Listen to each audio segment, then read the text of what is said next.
Hey guys, I thought I'd just do a little 100-hour update video on the Bx23s by Kubota. So I've owned this tractor for, I don't know, 5 months now, 5-6 months. And have to say, I am pretty well pleased with it, except for the few minor things I wish they would have changed. But overall, very happy with it. Why did I go with the Bx23s? Well, that feature right there.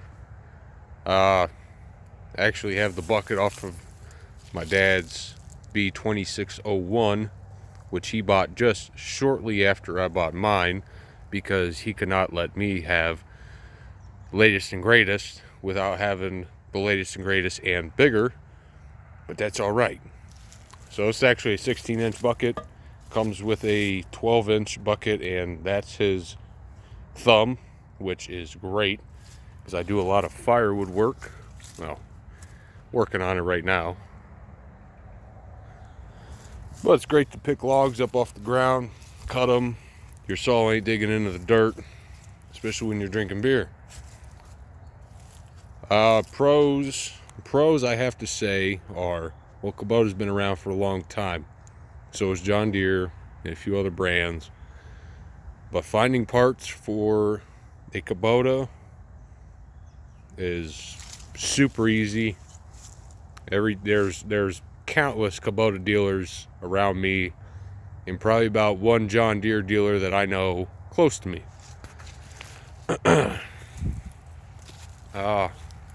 So that's a pro. Second thing is how fuel efficient this machine is. It has to be the most fuel efficient compact tractor that I've seen, but that's just from my experience, as opposed to some of the Mahindras, Massey Fergusons, New Hollands, and John Deere's, because they all kind of use about the same engine in them. Obviously Kubota makes their own engine.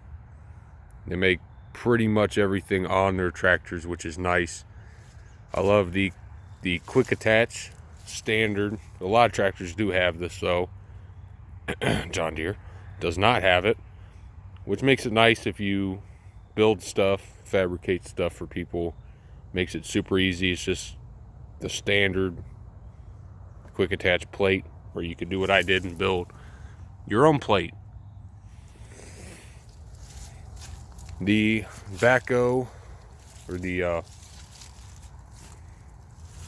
the Backhoe attachment is great because I had dug a trench, goes from there all the way down and around, ends all the way over there.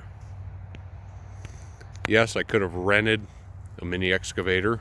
Ran into a couple issues digging that, which if I had rented one for a weekend, I would have had to rent it again and possibly another weekend. So that would have been a lot of money. Plus, I used it a lot because of the thumb. If you gotta bury a dead dog, you can at least cry from your backhoe seat instead of with a shovel in your hand. One thing I wish they would have refined was their seat. It can be kind of cumbersome too. Gotta make sure you don't have this flipped up with anything in it, keeping it up, or else you can't turn it around. The other thing is, I should have got the drive over mower deck. The salesman said, "No, man, you don't need to buy that. It's more hassle than what you might think." Which the John Deere, I'll give them that. They do have very slick quick attach system, drive over system.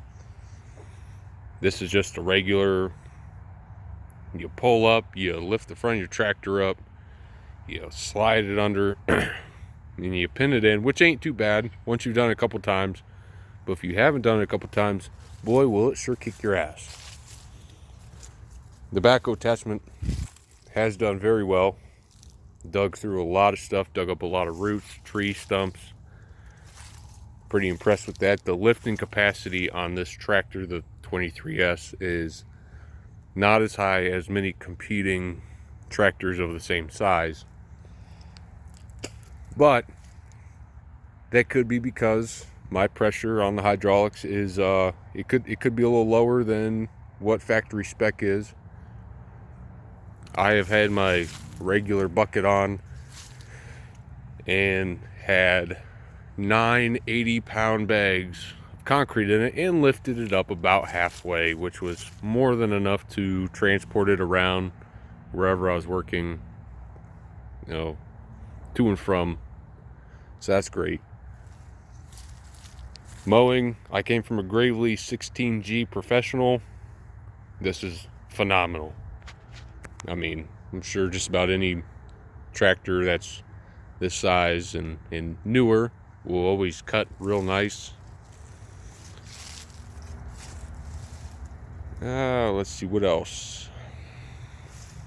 Everything's pretty easy to access when it comes to your oil change and fuel filters, except for the one fuel filter that's back up in here. That kind of sucks, but you only got to change that not often at all.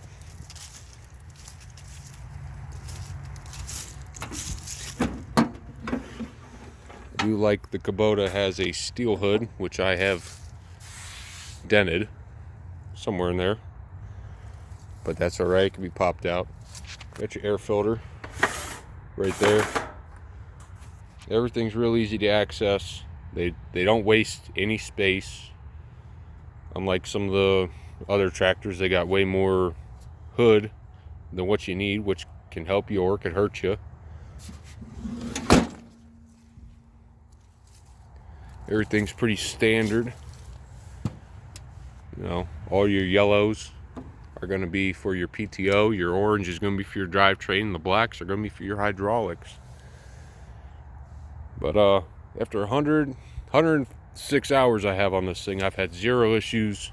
It's performed everything I want it to the extent I have asked a lot out of this tractor, especially when it comes to lifting pallets of wood or just lifting heavy objects. I should have went with the B2301 minimum, but can't complain because this thing has made my life way easier.